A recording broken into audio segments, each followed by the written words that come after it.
Nous sommes en 2023 et il y a deux choses qui sont inévitables dans la vie. La mort et un but de Marcus Rashford. Bienvenue au débriefing. Glory, glory, Man United! Glory, glory, Man United! Bonjour la famille. Déjà, toutes mes excuses. Je n'ai pas pu faire de débriefing hier parce que toute la journée, j'étais vraiment malade. Je me sentais vraiment pas bien. J'avais une grippe. Et même aujourd'hui, ça va un peu mieux, mais il y a toujours des... Je peux le faire aujourd'hui, le débriefing. Je me sens toujours un peu mal, mais aujourd'hui, en fait, je peux le faire. Hier, c'était la finale de Carabao Cup et Manchester United s'en est sorti vainqueur face à Newcastle. 2-0, un but de Casemiro et un but de Marcus Rashford. Comme je le disais dans l'intro, il y a deux choses qu'on ne peut pas empêcher cette année 2023. On ne peut pas empêcher la mort, on ne peut pas empêcher Marcus Rashford de marquer. Aujourd'hui, spécialement, j'ai pas envie de faire de débriefing, mais je veux parler de l'état de forme général. Je veux parler de la renaissance de United. Je veux parler en fait de l'état de forme général de ce club. Je suis sûr que vous tous, vous avez regardé le match. Pour ceux qui ne l'ont pas regardé, je viens de le dire, il y a eu deux buts, un but de Casemiro sur tête et puis un deuxième but de Marcus Rashford. Mais de façon générale dans le match a été maîtrisé de bout en bout. Newcastle nous a posé quelques problèmes notamment avec Saint-Maximin, qui a vraiment posé des problèmes sur le côté à Diogo Dalot. Il a fallu qu'en deuxième période, Ten Hag fasse entrer Wan-Bissaka à la place de Diogo Dalot pour pouvoir vraiment maîtriser Saint-Maximin. Mais au-delà de ça, le match a été maîtrisé de bout en bout. Victoire 2-0. Premier titre de United sous l'ère Ten Hag. Premier titre de United depuis 2017, si je ne me trompe pas, avec José Mourinho. Et United revit. Et c'est de cette renaissance que je veux parler aujourd'hui. Je veux un peu décrypter avec vous comment est-ce que tout s'est arrivé. Qu'est-ce que Erik ten Hag a apporté au club pour vraiment vivre, pour vraiment commencer à revoir ce club pratiquer du beau football, pratiquer du football reluisant, pratiquer le football qu'on aime, nous mancuniers. Erik ten Hag, à son arrivée, il a dû dealer avec deux problèmes majeurs. Déjà, l'état d'esprit au sein du vestiaire, le mental au sein du vestiaire, et le deuxième problème majeur, c'était Cristiano Ronaldo. Est-ce qu'il fallait le garder? Est-ce qu'il fallait le laisser partir? Et comment le laisser partir? Comment jouer avec lui? Comment composer avec lui? C'était ça le deuxième problème majeur de United. À l'arrivée d'Erik ten Hag, il y avait un vestiaire complètement désorienté. Avant qu'Erik ten Hag arrive, il y avait un intérim, Ralf Rangnick, double R, Old Spice, double R, Ralf Rangnick, qui a dit que après sa période d'intérim, il a dit que fallait changer tout l'effectif, que tous les joueurs n'étaient pas au niveau, que tous les joueurs, il fallait modifier complètement l'effectif, il fallait faire entrer au moins 10 à 12 joueurs. Mais aujourd'hui, on remarque que Ten Hag joue avec pratiquement le même effectif. Il y a eu 2-3 joueurs qui sont rentrés, mais à part ça, c'est pratiquement le même effectif. Excusez-moi. C'est pratiquement le même effectif. Mais qu'est-ce qui a changé? Qu'est-ce que Ten Hag a apporté? Tout d'abord, il a apporté de la discipline. Il a apporté cette envie de travailler. Il a apporté cette envie de jouer pour l'équipe. Cette envie de jouer en équipe. Et tout ça, ça vient avec de la discipline. Si tu vois comment il a géré le cas Cristiano Ronaldo, ça impose de la discipline. Parce que ça veut dire qu'il n'y a pas de joueur qui soit au-dessus de l'autre. Tout le monde est au même niveau. Quand tu travailles fort, quand tu travailles dur, quand tu respectes les règles de l'entraîneur, tu es dans l'équipe. Si tu ne respectes pas les règles de l'entraîneur, si tu ne travailles pas comme il faut, si tu ne travailles pas pour l'équipe, tu es dehors. Je ne dirais pas que Cristiano Ronaldo ne travaillait pas pour l'équipe. Je ne dirais pas que Cristiano Ronaldo ne respectait pas les principes de l'entraîneur. Je dirais plus que sur certaines phases de jeu, notamment dans le jeu sans ballon, il était moins présent. Je ne dirais pas qu'il n'était pas présent. Il était peut-être moins présent que d'autres. Il était peut-être moins pressant que d'autres. On le sait tous, Cristiano, c'est pas un mauvais joueur. Il n'a plus absolument rien à prouver. Il a survolé le football pendant 10-15 ans. Il n'a plus absolument rien à prouver. Mais dans cette équipe de Ten Hag, avec un joueur de ce calibre qu'est Cristiano Ronaldo, c'est assez difficile. C'est vraiment très difficile de composer sans lui. Que ce soit au niveau des fans, au niveau du board de United et tout ça, tout le monde va réclamer Cristiano Ronaldo. Qu'il performe ou pas, tout le monde va vouloir le mettre à l'aise pour qu'il performe, pour que son nom ressorte. Et c'est ça le problème c'était ça le problème de l'équipe. L'équipe voulait jouer pour lui. Et vu que les adversaires aussi savaient ça, dès que Cristiano est contenu, il n'y avait plus d'équipe. On ne pouvait plus marquer, on ne pouvait plus faire des actions offensives.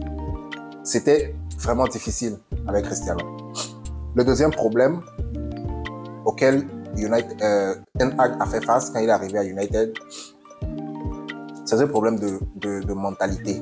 La mentalité United, c'est-à-dire que cette mentalité de battant, pas de gagnant forcément, mais de battant. C'est-à-dire que peu importe la situation dans laquelle tu es, peu importe le profil du match que tu joues, il faut se battre jusqu'au bout et y croire jusqu'au bout.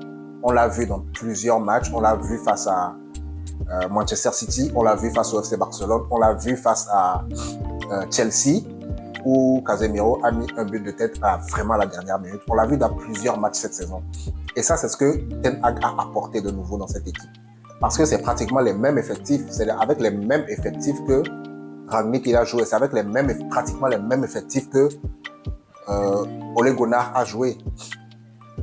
L'effectif n'a pas changé en tant que tel, c'est la mentalité vraiment qui a changé. On n'a pas eu besoin d'apporter 10-12 joueurs dans l'effectif avant que on voit du beau jeu. Ces joueurs, ils peuvent jouer du beau jeu. Ils ont été deuxième sous Ole Gunnar, ils ont été deuxième sous José Mourinho. Ils peuvent jouer du beau football. Il faut juste changer la mentalité, il faut juste leur donner envie de jouer. Le cas Harry Maguire. Harry Maguire, il a été acheté à je ne sais pas combien de millions. Il a été acheté très cher. Mais quand Ten Hag est arrivé, il a vu ses performances, il l'a mis sur le banc. Je l'avais dit déjà dans une vidéo, il y a certains matchs même où Ten Hag est sur le banc, mais on met un latéral, Luke Shaw, en défense centrale. C'est pour dire à quel point Ten Hag, n'étant pas content des performances de Harry Maguire, peu importe à combien il a été payé, peu importe qu'il était capitaine ou pas, il a été relégué au second plan, même au troisième plan. C'est-à-dire que c'est un défenseur de métier, mais on fait rentrer un latéral à sa place défenseur de métier, alors que lui, il est sur le banc, il est en pleine forme, il n'est pas malade, il n'est pas blessé, mais on fait rentrer un latéral à la place de défenseur central. C'est pour dire vraiment cette mentalité de performe et tu vas jouer. Regardez un peu le cas Wan-Bissaka.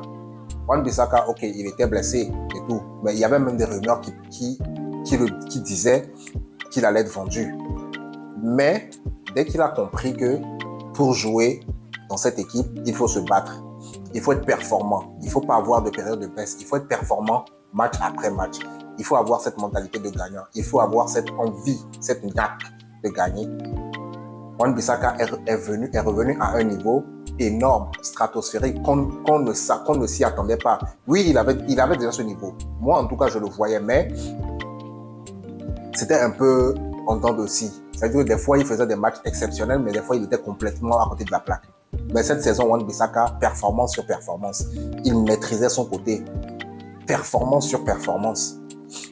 Et ça, c'est un peu ce que Ten Hag a apporté. Il savait, Wan-Bissaka, il sait très bien qu'il n'est plus titulaire indiscutable. Soit il performe, soit il y a Diogo Dalot derrière lui qui va prendre sa place. Et il a pris sa place pendant un bon moment, jusqu'à ce qu'il revienne de blessure.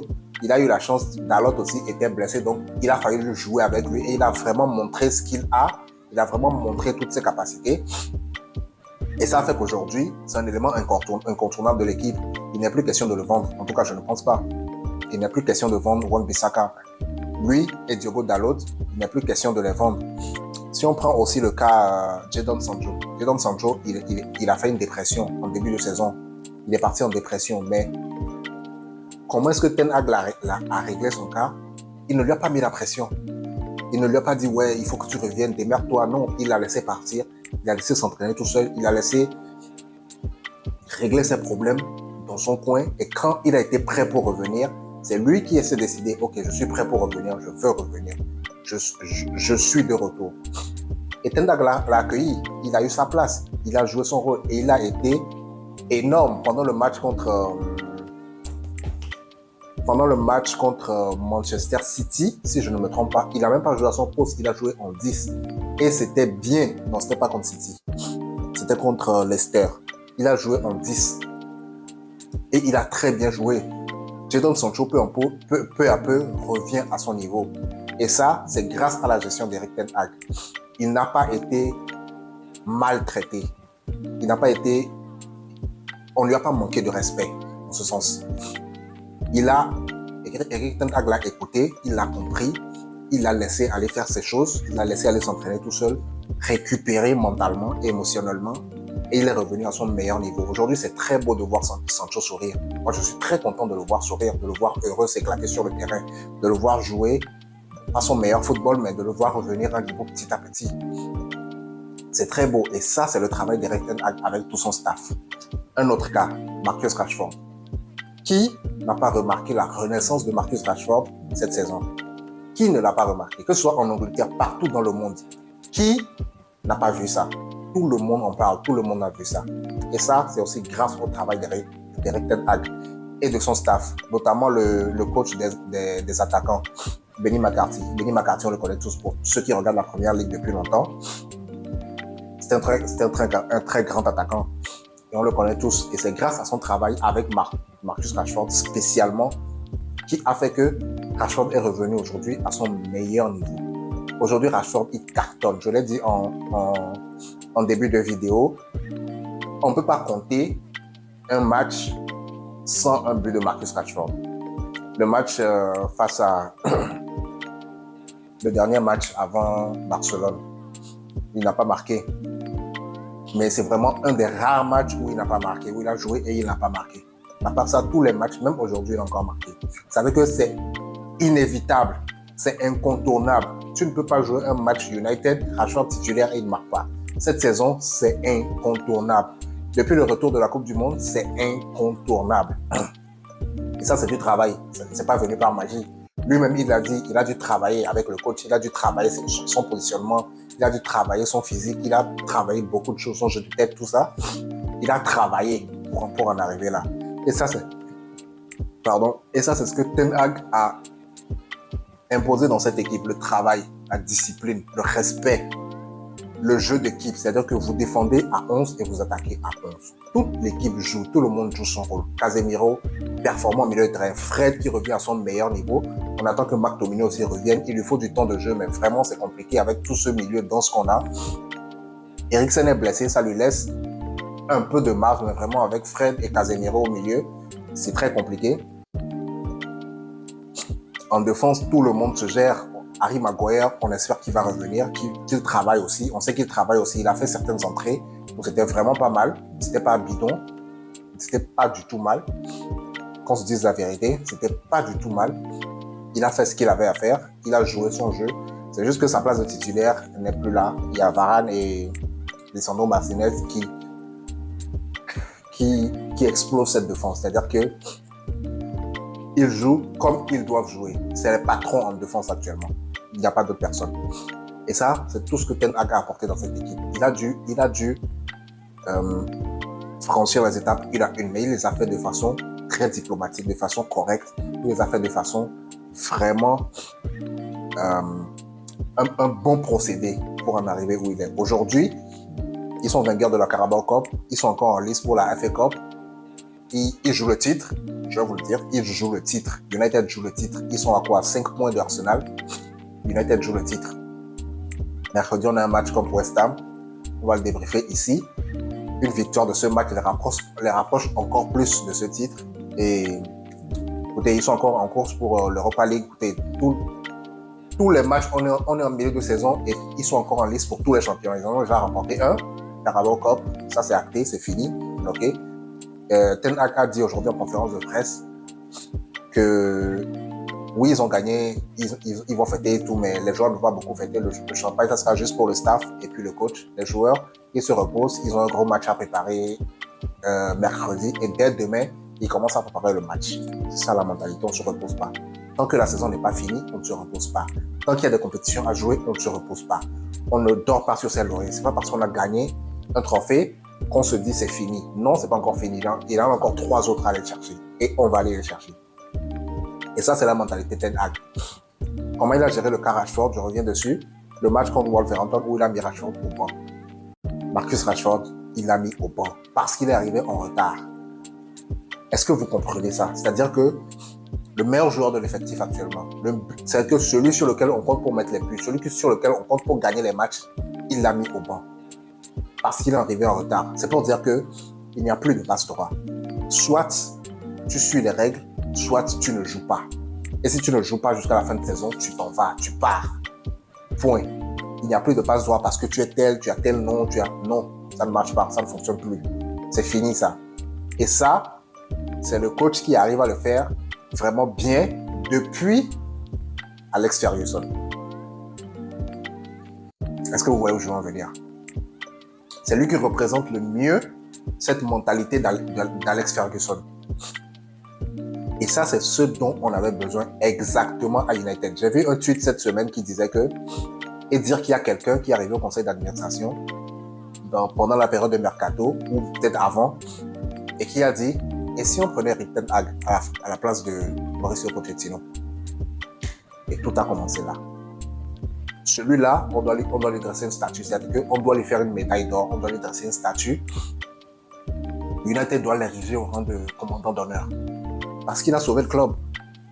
Il a sauvé le club. Aujourd'hui, même si United ne gagne pas le championnat, même si United ne gagne pas l'Europa League, mais leur façon de jouer, ils sont revenus à un meilleur niveau. Aujourd'hui, United ne peut plus ne pas finir dans le top 3 du championnat. Saison après saison, après saison, après saison. C'est impossible. United ne peut pas ne pas jouer la Champions League chaque saison. C'est impossible. Avec Erik ten Hag, c'est impossible que ça arrive. Si ça arrive, c'est qu'il a perdu de la main. C'est qu'il a perdu de sa poigne. C'est que le board, les nouveaux propriétaires qui vont arriver, ne le suivent plus dans sa mentalité. Ils vont faire un club vraiment commercial, le sportif mis de côté, comme avaient fait les Glazers. Ils ne le suivent plus dans sa ligne éditoriale.